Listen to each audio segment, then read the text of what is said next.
Assalamualaikum warahmatullahi wabarakatuh. Perkenalkan, nama saya Irma. Saya mahasiswa Ilmu Hukum semester 6, Fakultas Ilmu Sosial dan Ilmu Politik Universitas Maritim Raja Ali Haji Tanjung Pinang. Nah, teman-teman sekalian, pada kali ini saya akan membahas tentang pencegahan tindak pidana perdagangan orang versi tindak pidana perdagangan orang. Nah, baik, langsung saja ke penjelasannya, di mana 11 tahun pelaksanaan Undang-Undang Nomor 21 Tahun 2007 tentang pemberantasan tindak pidana perdagangan orang atau UU PT PPO, berbagai kemajuan dicapai dan berbagai tantangan yang dihadapi. Perdagangan orang merupakan salah satu bentuk kejahatan transnasional yang bertentangan dengan harkat dan martabat manusia serta melanggar hak asasi manusia atau HAM, sehingga dalam pencegahan dan penanganan memerlukan langkah-langkah konkret, komprehensif serta keterlibatan seluruh unsur baik pemerintah, masyarakat, dunia usaha, media maupun semua mengaku kepentingan. Nah, Indonesia bukan hanya sebagai negara pengirim atau negara penerima, tetapi juga negara tempat transit bagi mereka yang akan diperdagangkan ke negara lain. Kenapa? Korban tindak pidana perdagangan orang ini atau disingkat dengan TPPO banyak dialami oleh perempuan dan anak.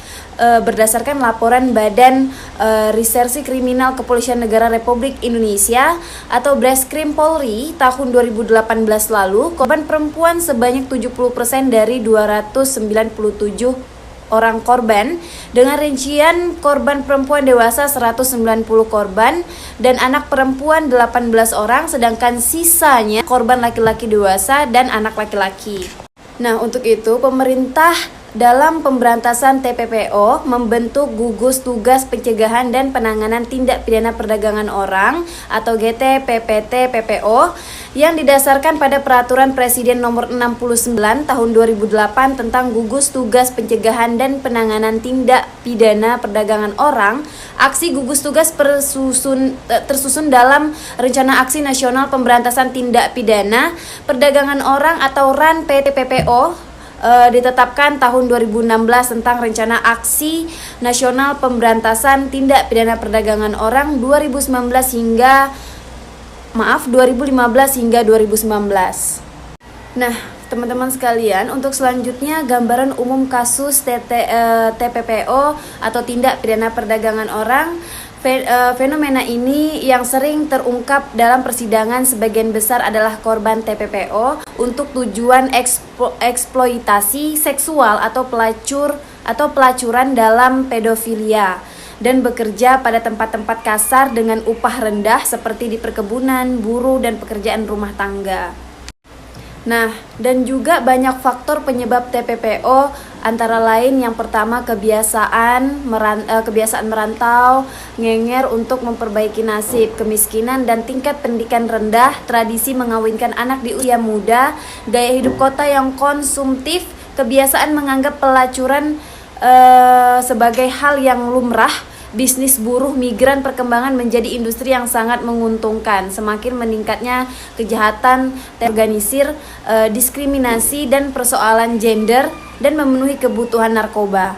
Nah, yang menarik di sini ialah terkait dengan TPPO, guna mendapatkan perhatian dari semua pemangku kepentingan adanya modus perkawinan. Korban awalnya dijanjikan dengan pekerjaan dan gaji yang tinggi, penyimpangan seksual terhadap korban, transfer pernikahan, pekerjaan dibebankan kepada korban dan korban yang mencari nafkah, dan sebagian korban merupakan anak-anak di usia muda. Nah, untuk itu Bareskrim Polri menemukan bergegasan modus operandi TPPO negara ASEAN bukan lagi sebagai negara tujuan. Mengapa? Negara transit selama 2018, modus pengantin pesanan meluas ke provinsi di luar Kalimantan Barat seperti Jawa Barat, Jawa Tengah, Jawa Timur, dan Banten. Para pelaku memanfaatkan teknologi informasi dan media sosial sebagai cara dan proses TPPO. Begitu juga dengan gagasan pola jaringan pelaku TPPO, korban dijanjikan oleh pelaku utama untuk melakukan perekrutan. Korban juga yang menjadi pelaku membuat jaringan baru, komunikasi langsung dengan pengguna, dan jaringan pelaku TPPO ini menjadi berkembang akibat dari korban yang menjadi pelaku. Nah, untuk itu pada tahun 2018, Bareskrim Polri mengidentifikasikan ada 10 rute perdagangan orang Malaysia dan Singapura menjadi tempat transit dengan negara tujuan Timur Tengah. Rute yang dimaksud sebagai berikut, seperti Jakarta ke Malaysia, Malaysia ke Timur Tengah, Jakarta ke Batam, Batam ke Malaysia, Malaysia ke Timur Tengah, Jakarta Batam, Batam ke Singapura, Singapura ke Timur Tengah, Bandung, Batam, Malaysia Timur Tengah, Surabaya ke Jakarta, Jakarta ke Batam, Batam ke Malaysia, Malaysia ke Timur Tengah, dan seterusnya.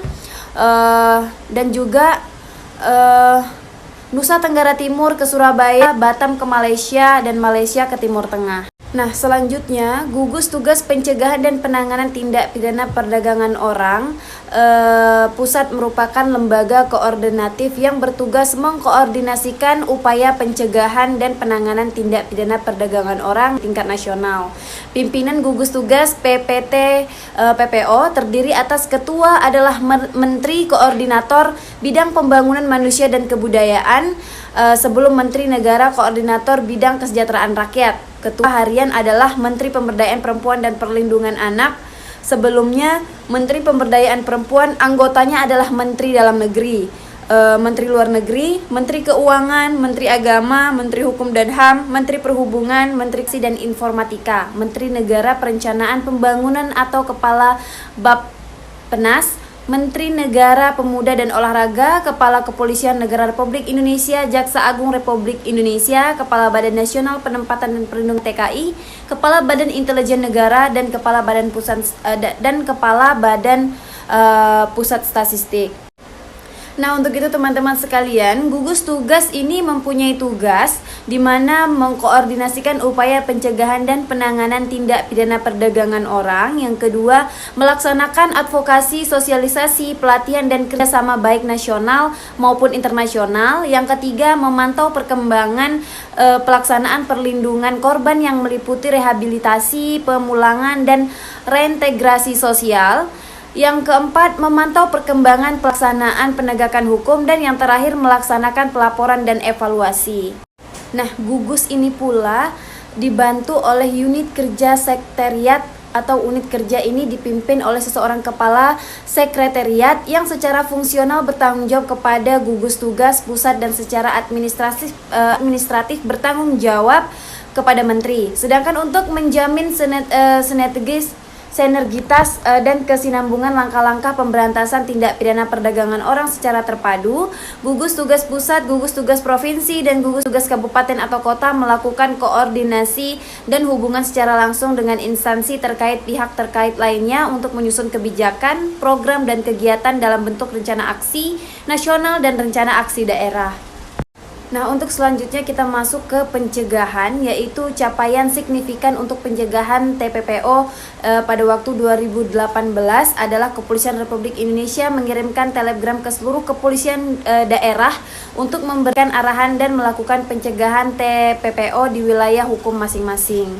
Nah, Kementerian Pendidikan dan Kebudayaan melakukan pelatihan dan peningkatan kapasitas sumber daya manusia dan pemangku kepentingan di berbagai wilayah, antara lain yaitu Warkop Pencegahan TPPO di Nusa Tenggara Barat pada Februari 2018. WOP ini diikuti oleh 80 orang yang berasal dari perwakilan Dinas Pendidikan Provinsi, Dinas Pendidikan Kabupaten atau Kota, pengawas SMP, SMA, SMK, Mitra Satuan Pendidikan Non-Formal, Satdik, PNF, dan unsur lain dari 10 provinsi dan 32 kabupaten kota.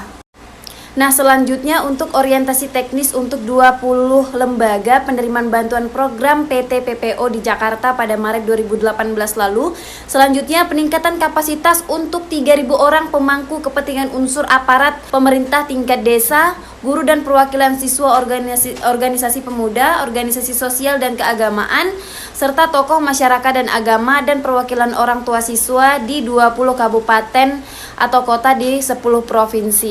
Kemudian selanjutnya, publikasi secara nasional sebanyak 5 paket buku bacaan pendidikan untuk orang tua, praktik baik, petunjuk teknis, petunjuk pelaksanaan dan film pendek.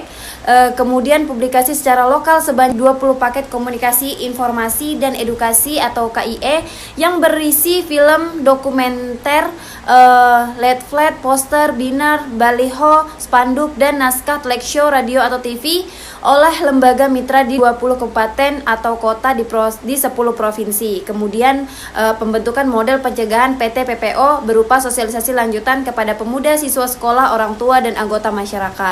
Nah, untuk itu teman-teman sekalian, Kementerian Komunikasi dan Informatika melakukan program pencegahan TPPO ini dengan melakukan antara lain seperti bersinergi dengan organisasi masyarakat, memberikan edukasi kepada masyarakat tentang teknologi informasi komunikasi atau TIK di 33 provinsi dan 145 kabupaten atau kota. Kemudian melalui Pandu Desa, 1 pengawal desa untuk melek terhadap teknologi, kemudian pelatihan kepada aparat untuk melek teknologi, dan selanjutnya pembentukan tim siber kreasi sebanyak 80 lembaga dari kementerian dan lembaga swadaya masyarakat, kemudian program untuk memblokir situs atau konten yang berisikan sara dan pornografi. Nah, untuk itu Kementerian Hukum dan HAM melalui Direktorat Jenderal Imigrasi berhasil melakukan kegiatan pencegahan TPPO ini melalui penolakan dan penundaan pekerjaan migran yang non prosedural atau NP atau ilegal pada tahun 2018 berhasil dilakukan oleh penundaan keberangkatan terhadap 438 calon PMI non prosedural, dan kemudian penundaan ini dilakukan di tempat pemeriksaan imigrasi atau TPI Karimun 41 orang, Bandara Juanda Surabaya 37 orang, Bandar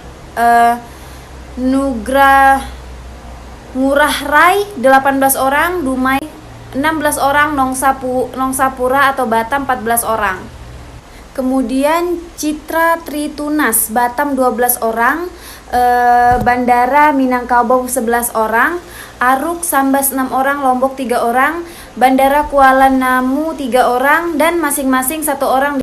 Nah, untuk penjelasan yang terakhir ialah saat ini Kementerian Kesehatan sedang mendorong pembangunan dan pengaturan program-program kesehatan yang ada, terutama di daerah kantong PMI seperti program pos pembinaan gizi buruk, kemudian sebagai bentuk dukungan terhadap program desmigratif Kementerian Ketenagakerjaan. Baiklah teman-teman sekalian, itu saja penjelasan saya terhadap materi kita pada hari ini. Semoga materi yang saya sampaikan bisa bermanfaat bagi kita semua dan menjadi ilmu pengetahuan bagi kita semua. Semoga kedepannya kita bisa lebih teliti lagi dalam bermain sosial media agar kita tidak terpengaruh dengan bujukan-bujukan di mana orang-orang yang tidak bertanggung jawab. Dan saya juga mohon maaf apabila dalam penjelasan saya terdapat kata-kata yang salah, karena kesalahan itu hanya datang dari saya dan kesempurnaan itu hanya milik Tuhan semata. Akhir kata, wassalamualaikum warahmatullahi wabarakatuh. Terima kasih.